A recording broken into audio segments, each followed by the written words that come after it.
একটু শুনবো যে রাসূলুল্লাহ সাল্লাল্লাহু আলাইহি ওয়াসাল্লাম কদরের রাতগুলোতে কি কি ইবাদত করতেন। আমি বিশেষভাবে 5টা কাজ রাসূল সাল্লাল্লাহু আলাইহি ওয়াসাল্লাম এই কদরের রাতে করতেন। এক নাম্বার কাজ হচ্ছে তিনি সারা রাত জেগে ইবাদত করতেন এবং পরিবারের লোকদেরকে ঘুমোতে দিতেন না, উঠিয়ে দিতেন।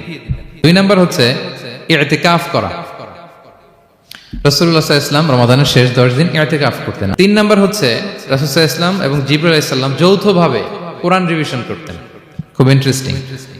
4 নাম্বার কিয়ামুল লাইল করা। রাসূল সাল্লাল্লাহু আলাইহি ওয়াসাল্লাম কিয়ামুল লাইল করতেন এবং কিয়ামুল লাইল শব্দটাকে রাসূল সাল্লাল্লাহু আলাইহি ওয়াসাল্লাম কদরের সাথে জুড়ে দিয়েছেন। সহিহ বুখারীর বর্ণনায় তিনি বলেছেন, মান কামা লাইলাতাল কদরি ঈমানা ওয়া ইহতিসাবা গুফিরা লাহু মা তাকাদ্দামা মিন যামবি। কদরের রাতে যে কিয়ামুল লাইল করে বিশ্বাস নিয়ে এবং নাজাতের প্রত্যাশা নিয়ে তার পূর্বের সমস্ত গুনাহ আল্লাহ তাআলা ক্ষমা করে দিবেন। 5 নম্বরে রাসূল সাল্লাল্লাহু আলাইহি ওয়াসাল্লাম কদরের রাতগুলোতে খুব বেশি বেশি দোয়া করতেন।